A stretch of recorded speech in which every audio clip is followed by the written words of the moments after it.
तरीके पता चल गए, इसके काम करने का तरीका पता चल गया। बस ये अभी तक नहीं पता चला इसके 50 साथी कहाँ हैं। 50 के बारे में भी बताइए और इसके इन विदेशी दौरों की जड़ में क्या था ये भी बताइए।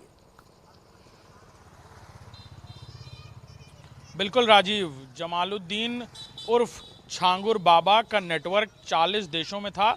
इन देशों की ये और इसके गैंग के लोग यात्रा कर चुके थे और वहाँ ऐसा कनेक्शन स्टैब्लिश कर चुके थे कि वो यहाँ धर्मांतरण करते थे, उससे पहले वहाँ से पैसे ट्रांसफ़र किए जाते थे। कई बार नीतू नसरीन का अकाउंट इस्तेमाल हो रहा था शुरू में, जिसमें एक दिन में 3 करोड़, एक हफ्ते के भीतर 6 करोड़ इस तरह रकम भेजी गई। यानी धर्मांतरण कराने से पहले, टारगेट पूरा करने से पहले ही विदेशी फंडिंग लगातार आ रही थी। करोड़ों रुपए का ये गोरख धंधा जो मासूम गरीब लोगों को, लाचार मजलूम लोगों को लालच देकर, धमका कर और कभी मुकदमे में फंसाने तक की बातें कहकर उनको धर्मांतरण कराया गया और फिर इसके जरिए अरबों रुपए का ये खेल खेला गया। साथ ही साथ देश के कई इलाकों में लैंड बैंक तैयार की जा रही थी, जिसमें गैंग के सभी लोग मिलकर महंगी ज़मीनें तलाशते थे और उन्हें खरीद रहे थे। वहाँ बाकायदा एक सेंटर्स तैयार किए जा रहे थे। धर्म की आड़ में छांगुर बाबा सिर्फ अपनी जेब ही नहीं भर रहा था, बल्कि एक बड़ा नेटवर्क स्टैब्लिश कर रहा था देश के उन इलाकों में जहाँ गरीब लोग रहते हैं, जिनके पास बीमारियां, गंभीर बीमारियों से जुड़ी परेशानियां हैं, और फिर उन्हें मदद करने के नाम पर उन्हें धर्म परिवर्तित करने के लिए ये ब्रेन वॉश कर रहा था।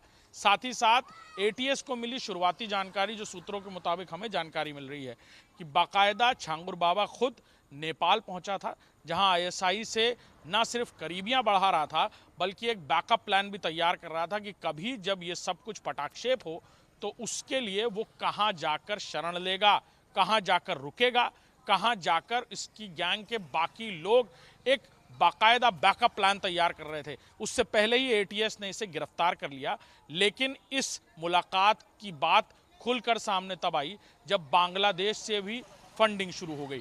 फंडिंग से मिले सबूत, एटीएस को जो सूत्रों के मुताबिक जानकारी मिल रही है कि बांग्लादेश से शुरू हुई फंडिंग कहीं ना कहीं आईएसआई की मुलाकात के बाद शुरू हुई थी, और ये अपने आप में सीधा इशारा करता है कि इस पूरे मामले में देश के दुश्मन देश भी पूरी तरह शामिल होते नजर आ रहे थे। लेकिन उससे पहले ही एटीएस ने छांगुर बाबा को गिरफ्तार किया, जो 70 दिन से पूरी तरह छुपा हुआ था, और फिर इस गिरफ्तारी के बाद एक के बाद एक, परत दर परत, नीतू नसरीन, नीरज रोहरा किस तरह से शुरुआती दौर में काम कर रहे थे, किस तरह टारगेट चुने जाते थे, और किस तरह ये 50 लोग जो छांगुर बाबा की परछाई बनकर रह रहे थे, छांगुर बाबा की स्पेशल फोर्स की तरह काम कर रहे थे, इन्हें टारगेट दिया जाता था और बाकायदा पैसे का लालच दिया जाता था कि वो दूसरे धर्म की किसी लड़की को लाएं और फिर उससे शादी करें और उसका धर्म परिवर्तित कराएं। जी, वाकई एक बड़ा खेल था, लेकिन अभिषेक लगता है कि इस खेल की अभी शुरुआत ही हुई है। अभी बहुत कुछ पता चलना बाकी है।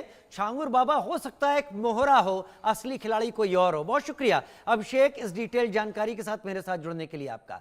अब रुक करते हैं देश की राजधानी दिल्ली का, जहां के वसंत विहार में ऑडी कार